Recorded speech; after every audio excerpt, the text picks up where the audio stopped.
Please welcome Marcel Jansen.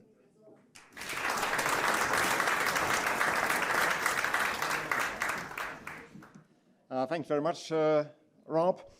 My name is Marcel Jansen from University College Cork. I'm both a researcher and a teacher there. So it's actually delightful when you start talking that there is quiet. I've just been teaching the last few weeks first-year students, which are rowdy in large numbers. So it's great an audience who is listening. I live in North Cork, have been for the last 20 years, and close to my house is a little stream, which for the last 20 years has been looking a little bit like that stream you see there on the left of the picture. Plenty of nuisance algae. I might give you this one because we can't hear you at the back. Perfect. That's actually much handier because I can start moving around, which I love, and I think I'm going to do it without slides now even. So close to my house in North Cork, there is this stream full of nuisance algae, typical case of eutrophication. And we have plenty of that problem in Ireland, despite all the rainfall. 40% of the rivers, according to the EPA, too high nitrate, some 30% too high phosphate, with all the environmental problems resulting from that. Nitrate, phosphate, essential plant nutrients, we have it in water. But that's only one side of the story. The other side of the story is, if you want more phosphate, where do you get it? At the moment, traditional farming, mining of phosphate, mostly in North Africa, and we know those phosphate reserves are slowly running out. We have about 2, possibly 3 decades of phosphate left. Nitrogen, urea, where do we get it from? N2 from the air. Now you would think N2 from the air, there's plenty of that. That's great. And yes, we have plenty of N2. But to get N2 into urea, you use an enormous amount of fossil fuel. 2% of world fossil fuel use is to capture N2 to produce urea and ultimately ammonia and nitrate. So that's really a way that we can't keep going. So we need to do something different. We need to retain nutrients. Now, a lot of you are not using synthetic fertilizer, but the message is still the same. We need to retain nutrients. And actually, talking about farming for a second, as a society, we need to start differently acting with our resources. So traditionally, what we do, we mine something, we make a product, we use that product and we chuck it away. That's what's called the linear economy. What we need to start doing is much more reuse, repair, recycle materials, and that of course includes nutrients as used in farming. Now, what I'm going to talk about is retention of some nutrients, and actually in the process make something very useful, and Rob was already alluding to that, and that is protein. So I'm going to talk about use of waste as a resource rather than as a problem, as an opportunity rather than as a problem. And I'm not going to talk about slurry. Slurry is, of course, already a very useful product as a fertilizer. I'm going to talk about much more dilute waste streams that all of you have on the farm. It might be, let's say, farmyard runoff. Or if you think you have a clean farm, but your beef is going to the factory, it might be slaughterhouse waste. Or if you think you are running a clean show, but your milk goes to the dairy, where if cheese, yogurt is being made, you get processing waste. I'm going to talk about what you can do with those waste streams.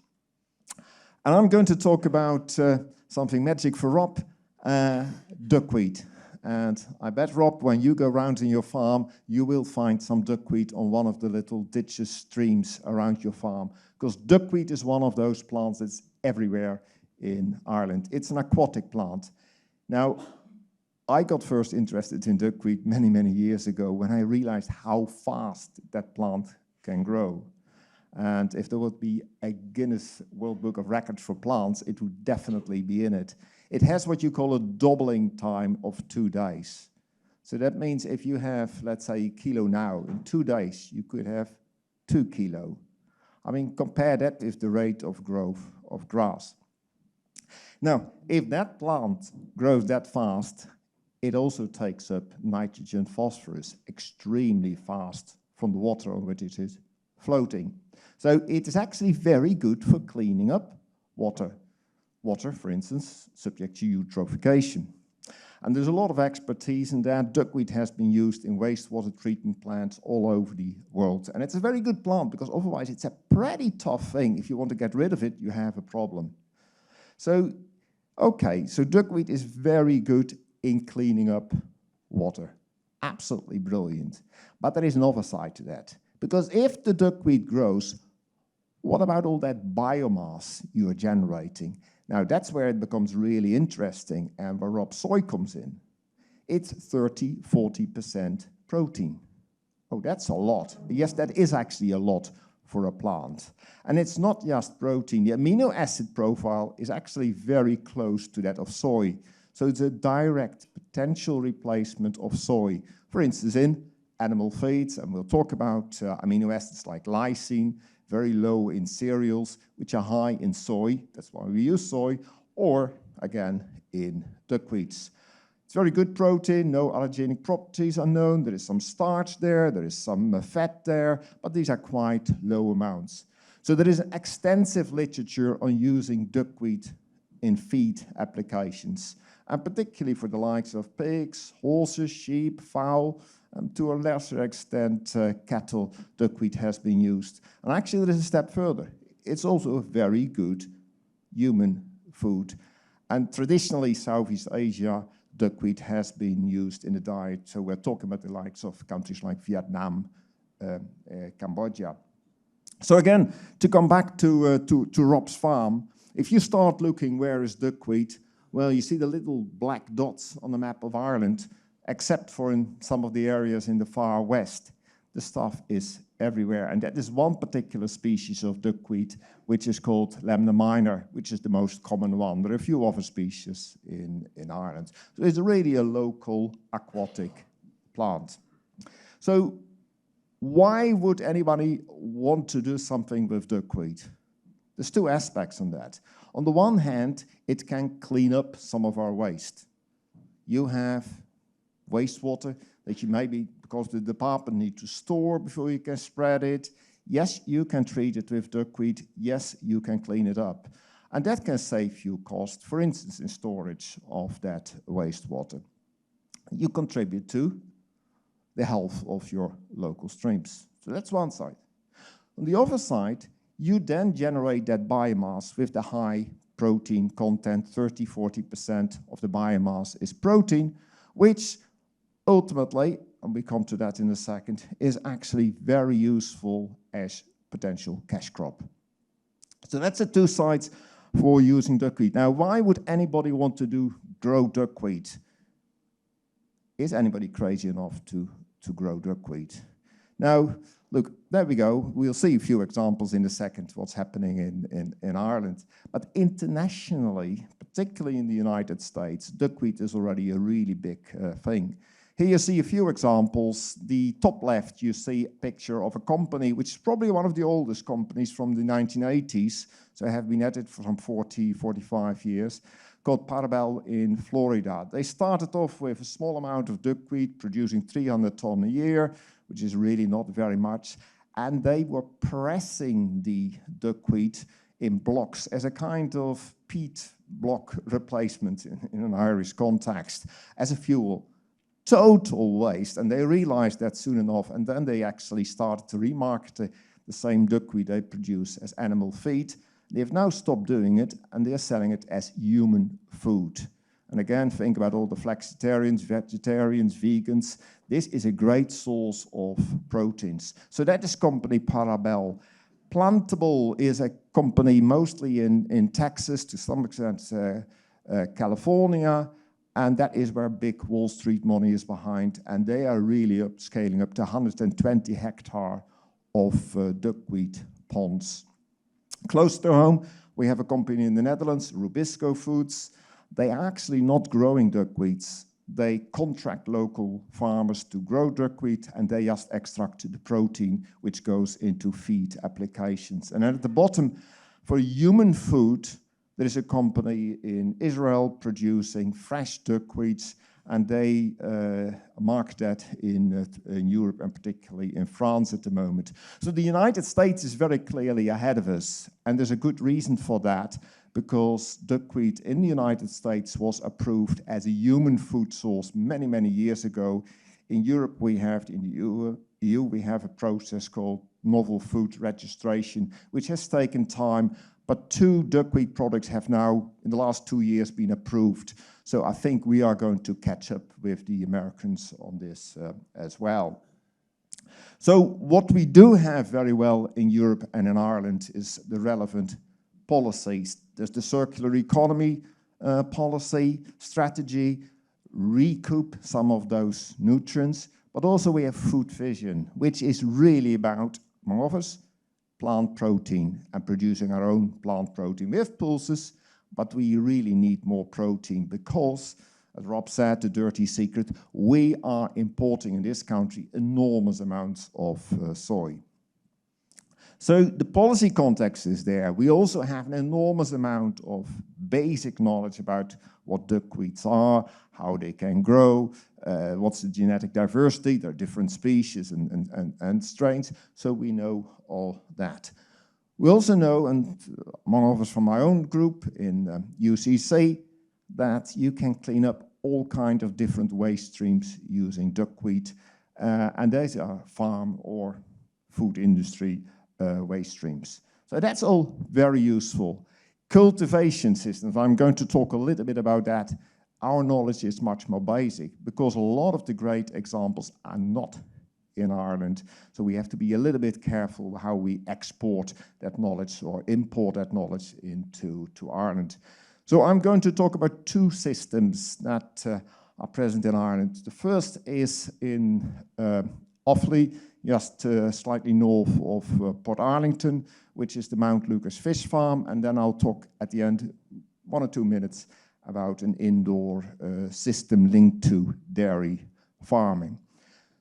So to start off with the Mount Lucas fish farm, and this is a farm which initially as its prime purpose had to grow fish, and that slowly evolved in the duckweed was just as important as the fish. But the idea could be with any type of farm. It doesn't need to be fish. So what we have here at the scheme, at the bottom you see 4 oblong ponds, which contain some 30 tons of rainbow trout. The rainbow trout is fouling the water. So what you would traditionally have done in fish farming, right? You bring in water from your local river, goes through the fish ponds, and then goes out to dirty water in your river. That's how you clean up. That's how it was done in the past. That's totally unacceptable these days. So you get a closed system. But then how do you clean the water from the feces of the fish? The water goes through a number of channels, which you see at the back of that diagram, covered by duckweed. There's about 1 hectare of duckweed in that system. And incidentally, that's the first example of a large capacity duckweed growing in Ireland, 1 hectare of duckweed in Offaly. So it's a closed loop system. Initially, the key aim was to have low ammonium.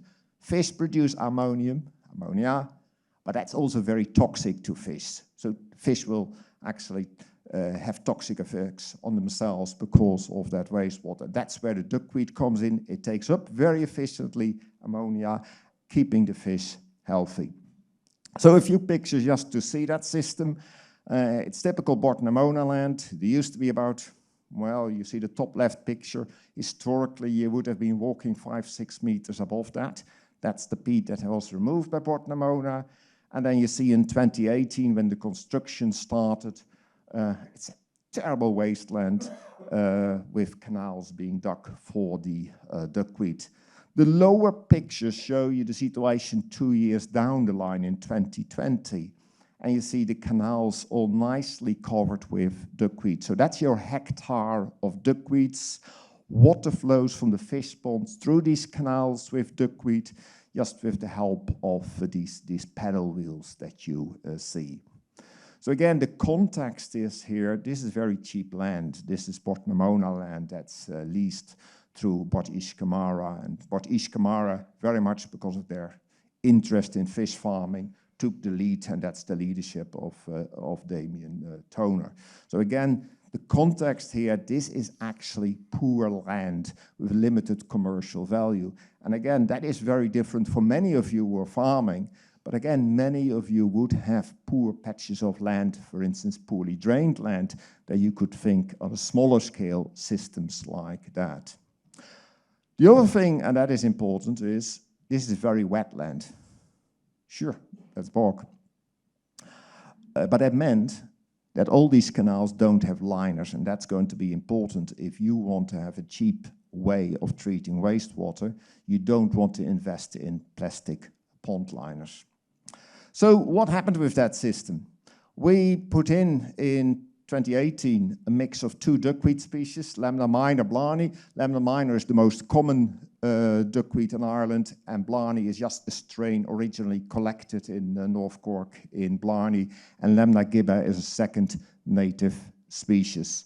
They grew very well, and we estimated the harvest about 40 tons dry matter a year. And that's a very good harvest if you think about, let's say, grass, or if you think about protein, how much can you get from pulses a year? So this is a way better harvest, 40 tons, of which about 30–40% is protein. So 10–13 tons of protein per year. What was important for us is how much nitrogen and phosphorus is removed by these duckweeds from the water. And that's about just over a ton of nitrogen per year and about 0.2 tons of phosphorus, which is about the same as the fish produce. So what we are creating is a nicely balanced system. The fish is producing waste. Sure, the duckweed takes up the same amount of nutrients. So the system is in balance. So you can keep on producing duckweed as long as you want that way, without ever having to put any nutrients in it. So again, we have a mixture of 2 duckweed species, and if you just say what is the value of that 30–40 ton of dry matter, I can't tell you. There is no really mature duckweed market. But you could use them as soy, and if you know the value of soy, then you suddenly realize that 30–40 tons of duckweed is actually quite a lot of money. Good. So the Mount Lucas system in Offaly has been working very well. We've had large numbers of visitors over the last couple of years. We actually slowed down for a few years, and it's starting up now again. So is it simple to grow duckweed? In a way, it is actually very simple. What are the main problems we have? Wind. You see the top right picture on that slide. It's a very exposed site, like many of the Portnamona sites, where the duckweed is simply blown in heaps on top of each other. So we'll probably think in the future about wind shelters, or if you start new, you think about a sheltered place. Algal growth could be a problem in some years, but not in others.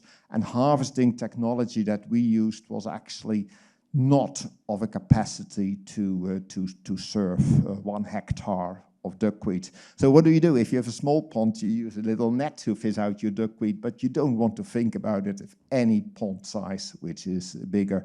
And you see these 3 orange dots there. That's a so-called duckweed guzzler. That's a product on the market which sucks away the top layer of the water, the duckweed. It goes on land through a sieve, the water flows back, and you keep the duckweed. That works actually very well, but probably the capacity is not big enough for a hectare. But there are many solutions because duckweed is commercially being grown in different places. There are many solutions on the market to deal with that. Okay, that's the Mount Lucas fish farm. What about at ordinary farms? So we are very actively working with a relatively new group in the Clonmel area, the Green Farmers Cooperative, who are very interested in duckweed and have started a new duckweed system on the farm. And this is actually a very good example what could be happening at organic or non-organic farms throughout the country. So we are looking at collaborating with a farm in Tipperary, typical dairy farm, 180, 200 cows, spring calving, milking with a yard washing, which is actually a problem. Can't release it directly on the stream, too nutrient rich, but actually it's not that nutrient rich that you want to splash out money in collecting and spread it on the land. So the solution was, A, we have part of a field which is not very productive. I hate to use the term wasteland. I don't think wasteland as a concept exists, but there is a patch of wetland which is about 200 meters, the bottom of a field, 50 meters wide, and that was actually used to create a big duckweed pond. And you see the digger here, and that's only a couple of months ago. So what the farmer did, in collaboration with us, started almost like a little nursery very close to the farm, again on the yard, using all kinds of waste materials already present, where duckweed is now being very efficiently grown, and that is used to start a big 1 hectare pond. And you see on the right of the picture in August, so only 2 months ago, when that pond was first inoculated with duckweed. You see the bottom of that water.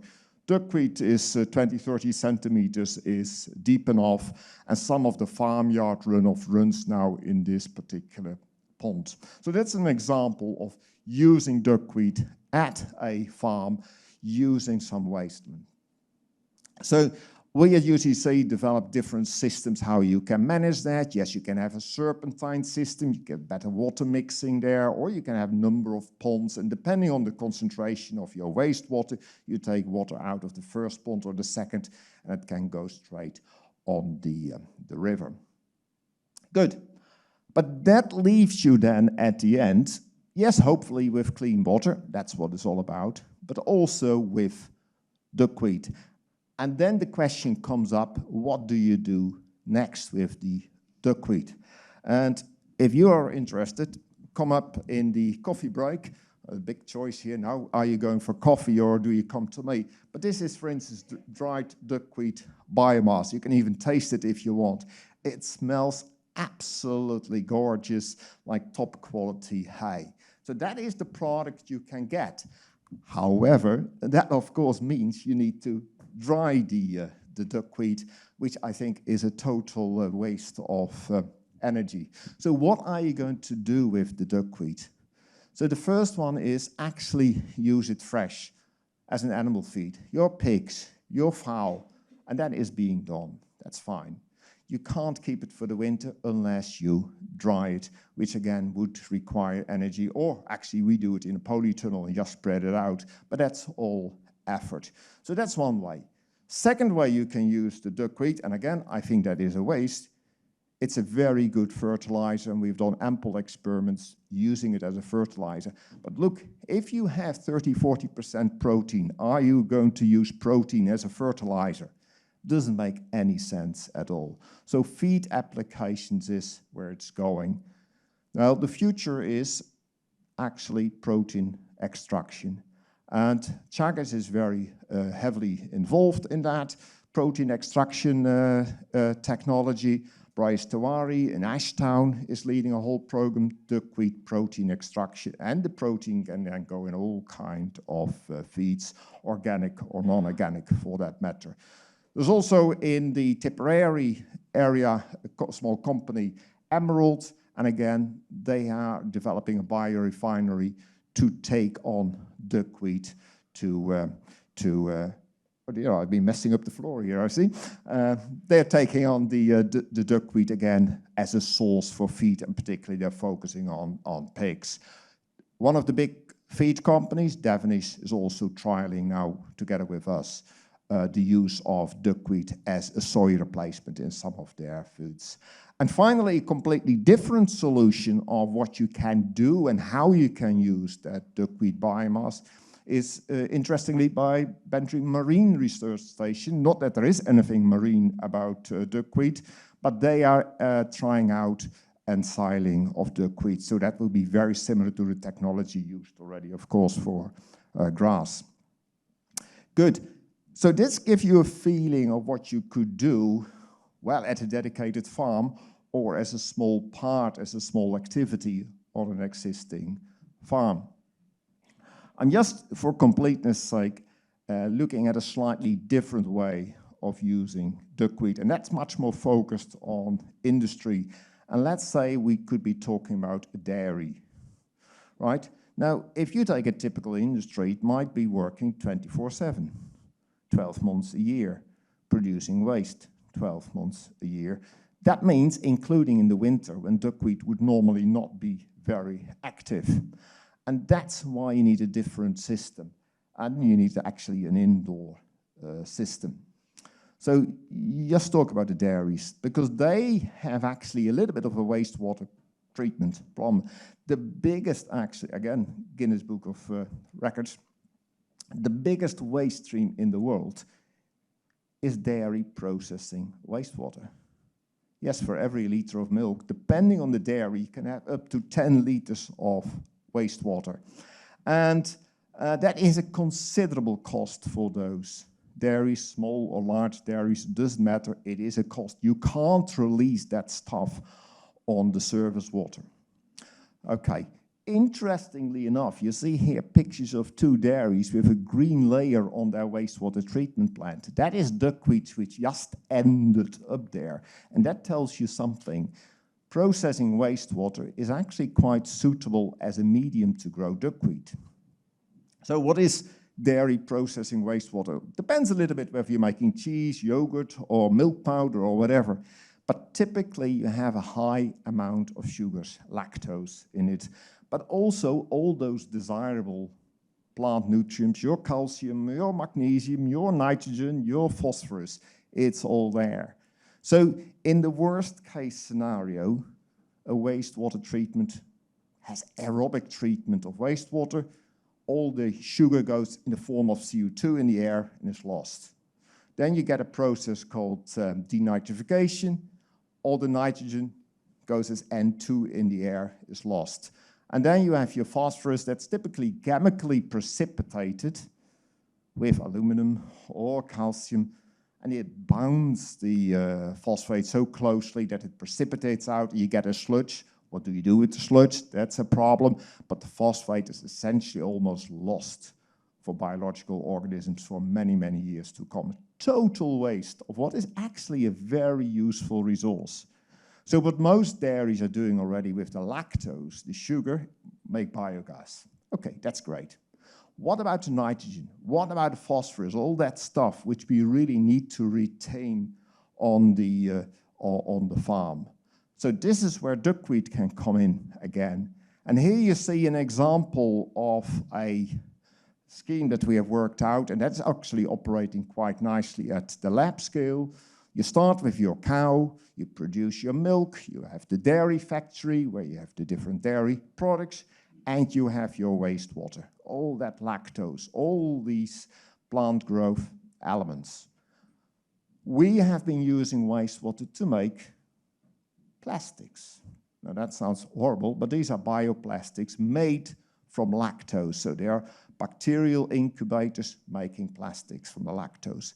Lactose gone, you have the nitrogen phosphorus, you bring in the duckweed, and the duckweed can actually be returned then to the farmer who was the first supplier of the milk, creating a cycle of those nutrients. So here again, you have your bacterial incubator, and this is pretty standard technology, not far away from an anaerobic digester, but that would actually work just as well, anaerobic digesters.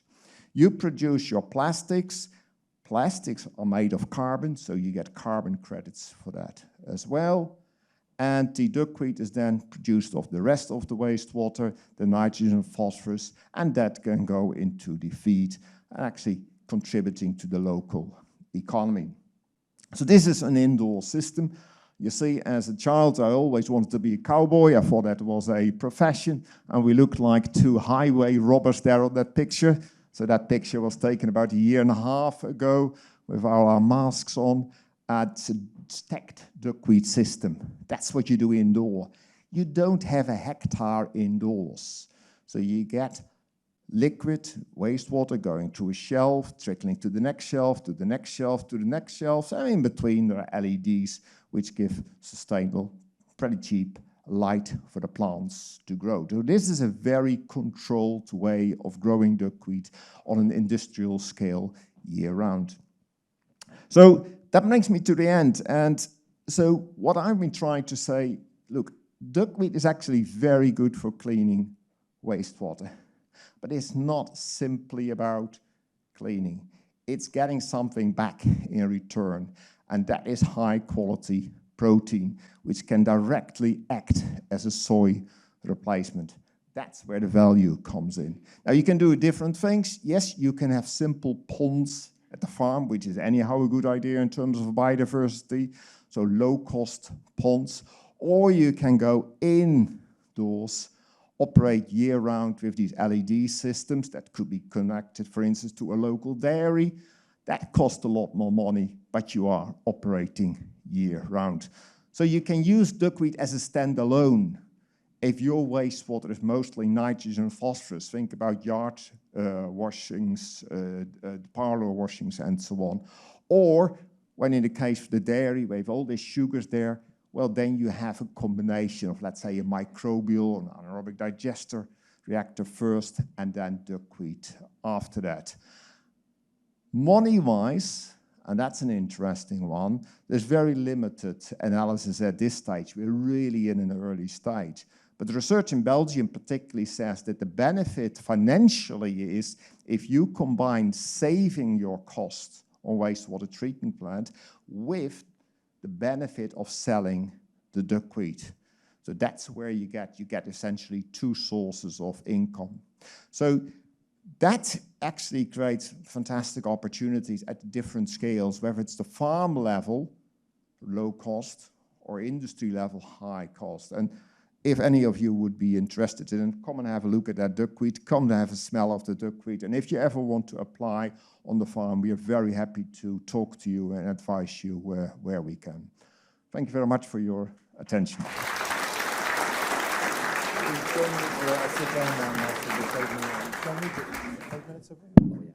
So thanks very much for a fascinating presentation, Marcel. I feel like maybe the potential here is huge, and in 5 or 10 years we might look back to the first time we heard about it. It's very exciting to say where it might go. Is there anybody there who wants to ask a question straight away? Sean? Yeah, I think it's been a brilliant presentation. Maybe more so because you've showed it how it can be done at farm level, because it's nearly too important to give it to controlling companies to charge you loads of money at a protein source down the line. So one of our biggest stumbling blocks, I think, in Ireland is how we have a protein source that could do this. And I've been looking at this for a while now, and I met those guys in Tipperary, and I always thought, wow, this could be huge. I want to ask you two questions. One is, in a winter situation, could you, like, for example, is put it in a polytunnel and grow it over the winter in Ireland? Is that possible with or is it low? Does it need more? The more heat, or the better the yield is? Yeah, it's absolutely true. The more heat, the better the growth is. But yes, duckweed outdoors would grow more or less the same dependence as temperature as, let's say, grassland. So if you are, like myself, down in the sunny south in Cork, you would get 10.5, 11 months at some place, sheltered places of growth. The same is true for duckweed. But once you start moving into a polytunnel, yes, you are almost year-round growing the duckweed. So it is absolutely possible. You can manipulate a shelter for the wind. For the cold wind would be enough to be very close to year-round productivity of duckweed. Okay, and I'm sure there's other questions, but I'm going to get one more in, and then we'll let everybody else have a go. It's your conference, Sean. Yeah, thanks, I can do that. You mentioned 30 centimeters as from a depth for a thing. Is if you have a lake, for example, a landlocked lake, which there's loads of them in Ireland, could you seed it and have fish growing, have a whole system running there with lots of duckweed, enough fish, maybe we'll say char or whatever, as an output as well? Could they coexist in the one thing, but you also take enough protein off to feed your hens or your pigs? Well, that depends really, right? If you have carp, it loves feeding on the duckweeds. So if you have carp, you probably won't have a lot of duckweed left. But normally there's enough fish which doesn't really feed that well on duckweed. And then you can have them both in one pond. What we do in County Offaly with the trout, that's actually have separate ponds for fish and then the duckweed channels. That works very well, and actually in commercial aquaculture, fish is typically kept in cages that it can't spread. So in that sense, if you have part of a pond is fish, part of a pond is duckweed, that can sustain each other forever with the only input, of course, your fish feed. And technically, you can harvest the duckweed and turn it into a fish feed, really making, now this doesn't sound like a perpetuum mobile, but it actually would be a very sustainable thing. We're doing it.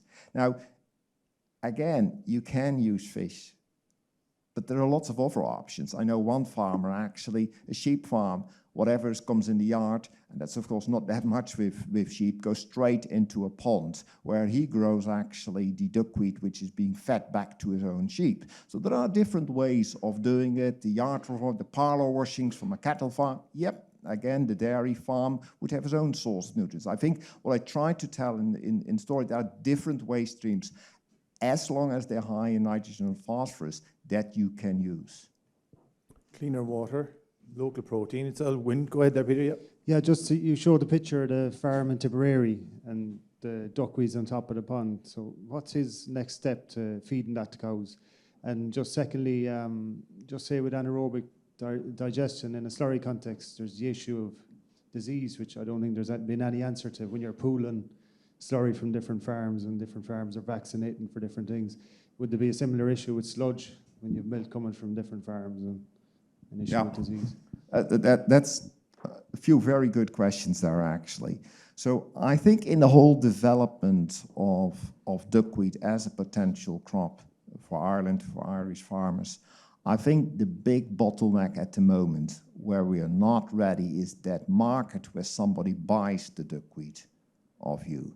That will be ideal, that at the end of the month you get a payment for your duckweed which is collected every so often. That is the scenario where I would want to go, with a company then extracting the protein, which is a marketable product, and that's a market which actually does exist. So what that does need is an infrastructure, and that's very pleasing that that company Emerald has started to move into that market.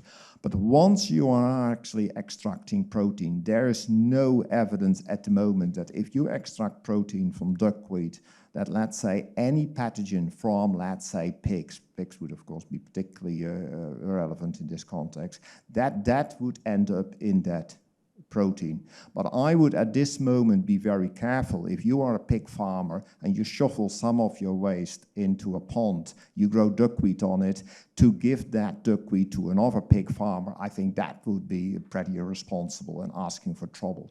But by and large, we know very little about pathogens being passed on at the moment. That's a real knowledge gap that we don't have. So I would take the very cautious route there. But what we do know is actually once you extract proteins, even if there's pathogens, you get rid of it. So that warning would be particularly if you use fresh duckweed and you would move it from farm to farm. I think that is a practice where I wouldn't go for. Thank you very much, Marcel, for a fantastic answer. This really is developing, and you really have it well figured out. There's one more here at the back. Hi, Marcel. Thanks very much. That was a very interesting presentation. Lots of great opportunities there. Barry O'Donoghue is my name. I work with the National Parks and Wildlife Service, and I would agree with you in terms of there's no such thing as a wasteland, and that photograph that you showed in Tipperary, that marginal land, it could be really important, as we all know, for nature. It could be the last place where snipe or curlew maybe even nesting in a locality or even in the county. I suppose the key thing is that the farmer needs to derive some value from that so it's not seen as wasteland. Just my comment and question is in relation to, I know you presented some of the the positives like bioremediation, etc. But there are some potential negatives as well in relation to duckweed, in relation to nature and pond biodiversity under certain conditions. So if anybody wants to Google duckweed oxygen, you'll see that there's potential issues there in relation to oxygen, stratification, light penetration, etc. I just wanted to make that comment because I know yesterday, I think it was John Liston talked about pond creation, and just in case anybody was thinking, like, you could have both, you could have a pond and it's great for nature, and you could have your duckweed And so maybe if you just wanted to make any comment on that particular aspect. Thanks. Yeah, no, that's actually a very good comment. Thanks for that. So when you are growing duckweed as a crop, I think you need to see that as a crop, and it will come with an element of biodiversity, but not nearly as biodiverse as if you have a natural pond. So you make a choice for something, right? And duckweed, that is actually maybe from biodiversity perspective a disadvantage, but from a culture perspective is an advantage. A layer of duckweed on top of your pond will reduce penetration of light, and that's where, as you quite rightly commented, that will reduce algal growth. But that has a massive advantage. You get actually a very good crop of that. The duckweed is not competing with algae. Well, actually it is competing for light. It suppresses the algae, and that means when you harvest essentially pure duckweed because the algae are not there. Now, from a farming perspective, yes, that can be very advantageous because you now have that protein source, but of course the biodiversity, yes, you have a focus on a particular crop for protein, and you don't get that diversity of, let's say, a natural pond. I'm delighted we've had such a great reaction to duckweed. There's one more here before we go for a cup of tea. So Jim Cronin. Marcel, I wonder, is there an issue with liver fluke? And the reason why I asked that question is we had an issue with liver fluke in watercress, thinking about selling watercress. That's the reason why I asked the question. Yeah, I wouldn't know the specific case of liver fluke and duckweed. I'm not aware of any study looking into that. But what I am aware is a number of the more common pathogens, and again, think particularly about pig farming, which are not known to be passed on with, let's say, the protein extracted. But I would be very careful with cases if you have liver fluke there in terms of using duckweed. So hygiene is really a big thing to think about it. And I think you use it either duckweed on the farm, and if there's a problem, it is already a problem there, or you should go for the route where somebody buys a duckweed and extracts it for protein, just not to spread. But again, I'm not aware of any specific information on liver fluke. Come and see the duckweed, and have a round of applause for Marcel, please.